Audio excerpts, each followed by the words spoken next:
Welcome back to the Gulf Coast Growth Show. I'm your host, Jason Lee, and we are joined today by Saba Abashawl, the Chief External Affairs Officer for the Houston Airports. Saba, thank you for joining us today. It's my pleasure and honor.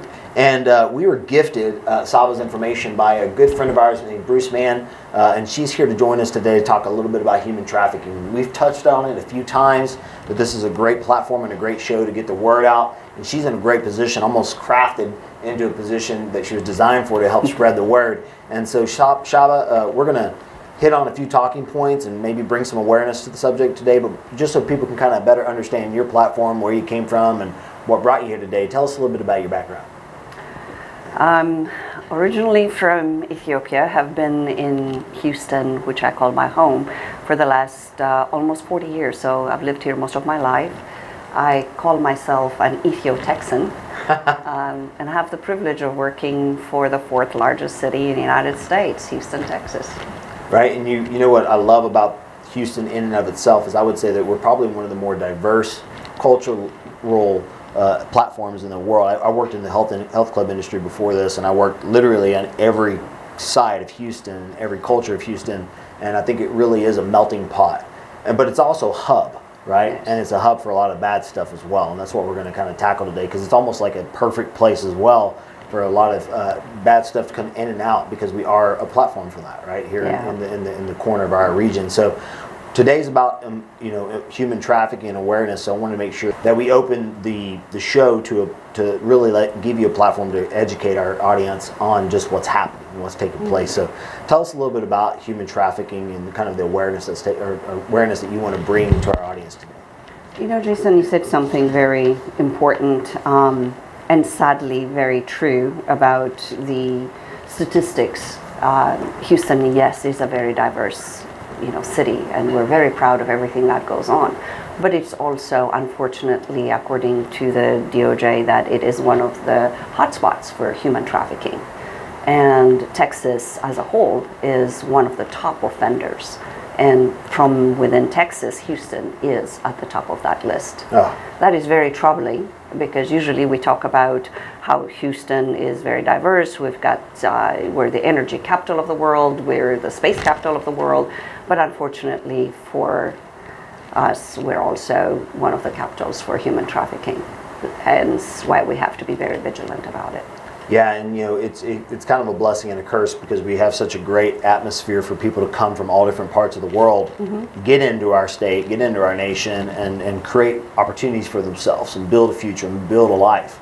But then there's a lot of people who come here and it's not an option, and they're forced into positions that they don't want to be in. And so maybe you can share us a little bit about really what's taking place behind the scenes that maybe people aren't aware of when it comes to human trafficking. Well, there's a lot of misconception. Okay. One of the biggest thing is that this does not happen in our neighborhood. This does not happen in our city. This is something that happens in foreign countries, that people who are trafficked can easily ask for help. And this is all wrong. And it's happening right here under our noses, in our neighborhoods, in our schools, in our airports. And it's really devastating to our economy, to the morale of the families that are being affected. I just met a mother whose daughter committed suicide, and she had no clue. All the signs were there, and this is in League City. Oh my gosh. So when you start seeing it up front and personal, then you start wondering, why am I not seeing this? Why don't I recognize this? And so awareness is very, very important. And hence the prevention programs that we're talking about, the trainings that we provide our employees, but also the various communities that we serve. So talk to us a little bit about that, some of the training and the programs and things that are available or being done. So we provide human trafficking awareness to all our frontline employees. Oh, okay. So they recognize the indicators of human trafficking, of those that are being trafficked, as well as the traffickers themselves. And also we provide them with information on how to report what they suspect, who to call. And so this is eyes everywhere is what we're calling it. Okay. We're very proud that As of today, I believe we've trained over 18,000 Oh my gosh. employees, not all Houston Airport direct employees, but everybody else that works within the airport family, the concessionaires, the contractors, parking attendants. So this is something that needs everybody's attention. Wow. And training is not that difficult. If you see something, say something. If you save one life, that's a very important life that you're saving. Right. Well, I mean, one life is generational. I mean, Yes. it can be that impactful. And I had no idea that there was a collaboration between the airports on that. I mean, it's exciting to know that, because I don't know. We just assume things aren't taking place, right? So it's very, very, very, very powerful to think that there's 18,000 eyes out there paying attention to this type of stuff. Have you guys been able to see any results from the work? Yes, although unfortunately we do not know the outcomes of what happens once Right. we report it. Right. But there has been an increase in reporting, and the law enforcement agencies assure us that several people have been apprehended, hence several people have been saved. Yeah, that's awesome. So that's really, wonderful. And we started partnering with advocacy groups that provide very necessary help to the survivors, because once you save somebody, they don't know what to do, they don't know where to go. So we've started partnering with different groups like Red M, Unbound, and a couple others to try and help. So when you say partnership, maybe you can help educate our audience in case they want to get involved. What do these partnerships look like, and what do some of these other people do? When you said now that somebody's been saved, how do we serve them? Tell us a little bit about that. So like I said, I'm new to this table, but sponsorship is one thing that we do. The other one is on helping with advocacy, helping with events. Houston Airport's held an awareness program in May, and it was predominantly to educate most of our employees and stakeholders of what is going on and what to do. We worked very closely with Red M on that one. And on November 4th, we're going to be partnering with several others and make it larger, and involving the cities around the Ellington Airport. So League City, Pasadena, and several others will be participating. So we would like to get the attention of a larger community. So 18,000 is not enough. Right. We want 18 million people to look at this atrocity and say enough is enough. So you said on November 4th, and that's going to be where? It's going to be at the Lone Star Museum at Ellington Airport. We start from 10:30 to and ending about 1:30. We have a press conference in which our Mayor Sylvester Turner, Sheriff Garcia, Mayor of Pasadena, Mayor Wagner is also going to be participating. So we've got 3 groups that are actively participating: Bridge Over Troubled Water, Red M, and Unbound now. And we're hoping to attract some others.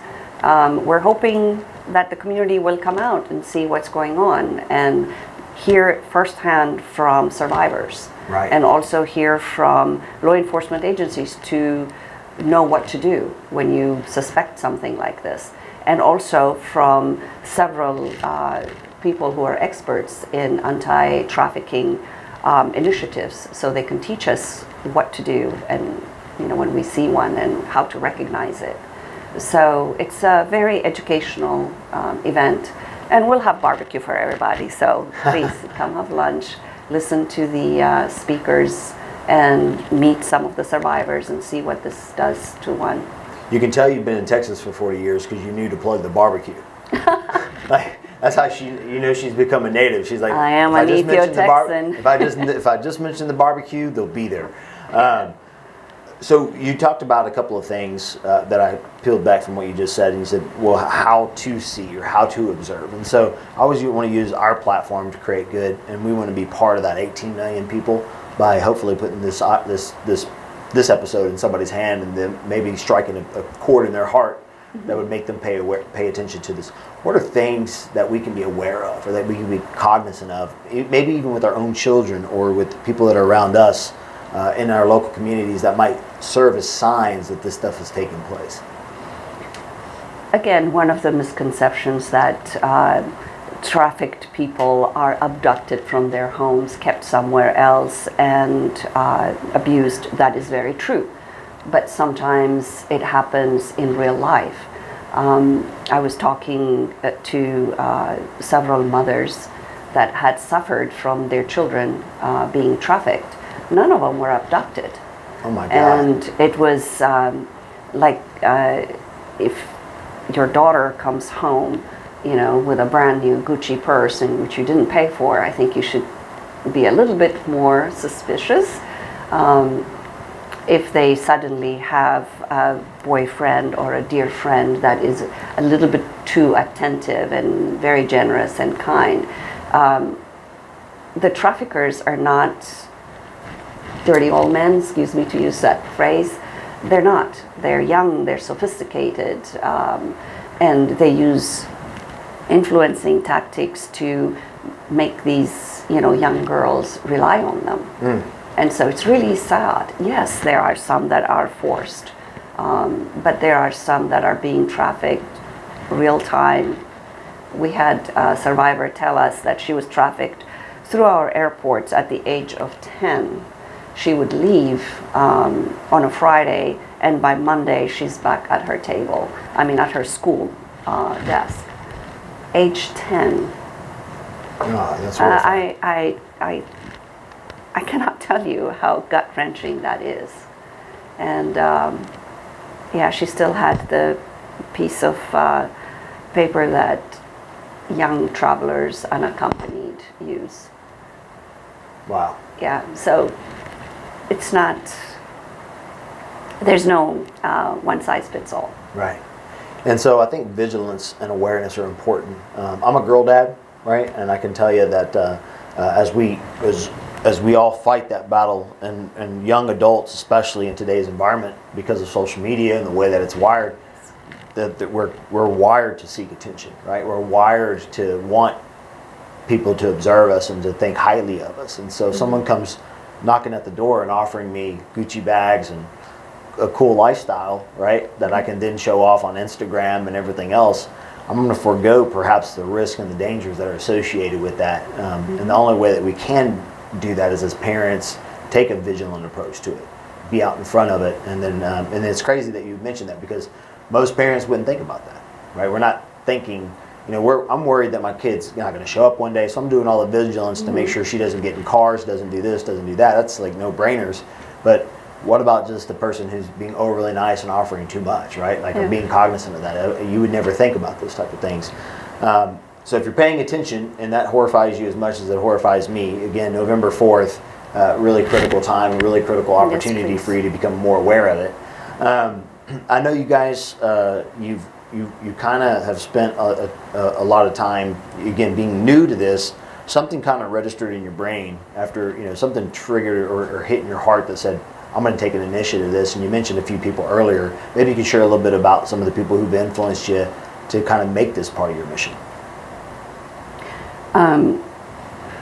So earlier in my career, I loved statistics, you know, the statistics of what's going on in Houston.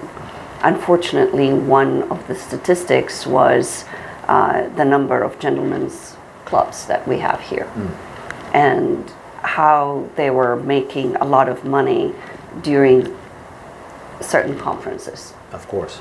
And that they were bringing in a lot of young girls from Vegas and Los Angeles.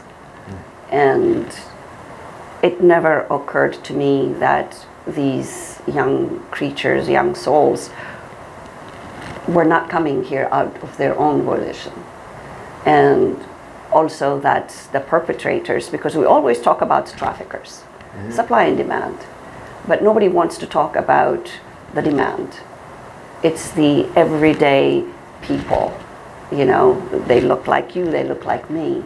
And if there's no demand, there's no supply. And this is a multi-billion-dollar business, human trafficking is. So why are we not really looking at both sides? And I think that's when I started questioning. David Reed with NOV is one of the persons that really opened my eyes to the atrocity of what human trafficking does and is, and how little old me can really get, in being aware myself, teaching others to be aware and help even one life. And so that's where the journey started for me. I've seen it for years and years. We've had airline ambassadors come and give us a training right before the Super Bowl, and telling us about this thing called human trafficking. But I think some of us are maybe a little dense, or of the belief that this is not really happening in our backyard. We did not know some of the things that we were seeing are actually people being forced, not traveling of their own accord, or it's really sad what was going on. But hearing about child trafficking from David is my turning point. That's just, human trafficking is horrible. Child trafficking, I think, should be punishable by death. I'm sorry. I'm right there with you. Just, I can't deal with that. And it's, both boys and girls. Right. And and then hearing about that, there was a CBP officer that was involved and was in charge, happens to be in Florida, and he was telling me that Florida is now becoming the child trafficking tourist area. Why would we even have a sentence like that? And so that's just horrific for me, and should be for everybody. But that's where my journey started. Also, Carrie Taylor with Unbound now, she's an inspiration in everything that she's doing to help the survivors, because it's two-ended. Stopping it is one, but helping the survivors is also equally important. So I'm learning from these two, wonderful human beings, and other law enforcement groups that we work with. So that's my journey. Well, I think it's a phenomenal mission, and you mentioned earlier at conferences and these things, and it being a supply and demand side issue. I think sadly, from a cultural perspective, even as young men, a lot of times they're raised in an environment to think, to objectify women, and it becomes that way because we watch movies as a young age that tell us, when you turn 18, go to a gentleman's club, yes. Or go do this, and you're never thinking. Right? Every man's probably had some type of rite of passage where they attended one at some stage in their life, right? And then you have these conferences where everybody gets together, and that's par for the course, right? Oh yeah, we're going to be flying into Houston, and we're going to be in town for a week. That means we're going to go here, here, and here, and that becomes almost cultural, almost traditional, right? And you don't realize that the person on the other end of that you maybe mistake for being somebody who's there to make a lot of money, but maybe they're there because they're being forced against their will. That's really a horrifying subject. I think it changes the dynamic on the whole thing, and I would certainly hope that we would continue to pressure and continue to pressure the word and get the word out to kind of shift that culture. And I think it's starting to happen, right? Because more awareness. Because what you mentioned earlier too, dense.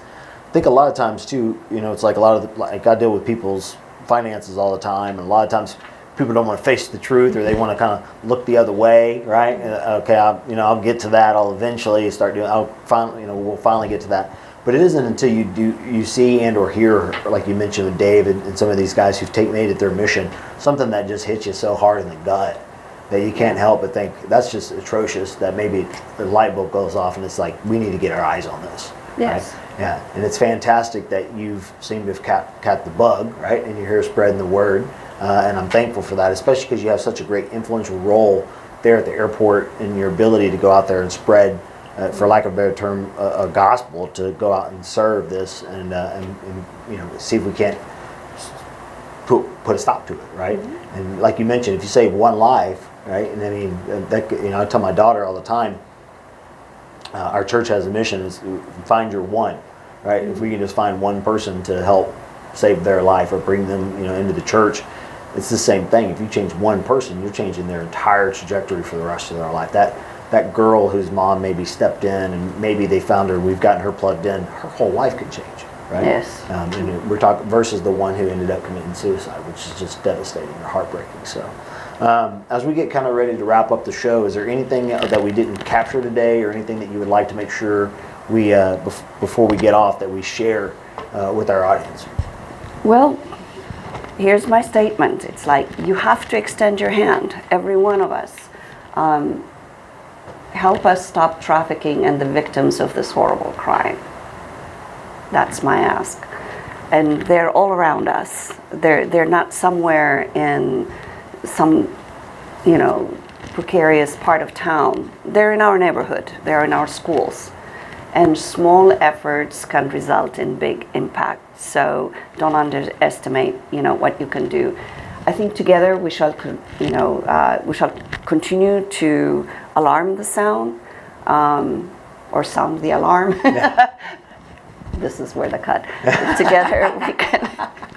I love it. Okay. Together we shall continue to sound the alarm, and together we can win. So please get involved. I love it. And before we wrap up, she mentioned a few organizations. I want to make sure we take time and slowly capture these. The Bridge Over Troubled Waters, Red M, and then Unbound Now are all three places that you can get yourself plugged in. So if you're curious, you can go look up any of those organizations and make that a part. So if you were struck by this and you feel like you want to take action, don't forget that November 4th, here at our very own Lone Star Flight Museum. If you haven't been to that museum, it's amazing. The airplanes and the things, the experience. I got to be part of that with the organization called Youth for Christ and experience that place myself. It's just amazing. Maybe you guys can go check that out. Again, don't forget free barbecue. So anytime you can get barbecue, it's a place to be. I know I'll be there. Without even checking my calendar, I'm going to make sure that I figure out a way to make sure I'm there. Thank you. And so with that being said, again, I want to thank you for joining us today. I want to thank Bruce, if he catches this show, for having gotten us plugged into you and the event and the opportunity to serve. Thank you, Bruce. Yeah, so we're always thankful for that. And so to our audience, we want to play an active role, not just in the work that we do in the facilities behind the gates, serving the business owners, serving the stakeholders, but it goes a layer deeper, and it goes into the community, and it goes into the people that serve the community, and then it goes into the people's lives that maybe aren't even in this community, but are impacted by the port and the things that come in and out of it. And for all the great things that our city does, there's a black eye Yes. that we have to address, and we want to make sure that we get after it. So stay tuned and stay connected to our show. Please, if you feel like this is tugging on your heart, share it with somebody who needs to hear it. Share with an organization that needs to hear it. Take a personal approach. She mentioned it earlier. She mentioned 18 million people. Well, one person might not think they can make a big impact, but one person multiplied times 18 million is a pretty freaking big impact. So make sure you spread the word. Pass this forward, and also stay tuned to our next episodes and stay plugged into us through LinkedIn, through Facebook, or you can go to our website, allianceportregion.com, and subscribe under the social media platform. You can link into our channels. If you hit subscribe, you'll get updates when we release new ones, and you can stay connected to people like Saba and get to hear all the great things that we're trying to do to spread awareness in the region. Thanks for tuning in. We'll see you next week.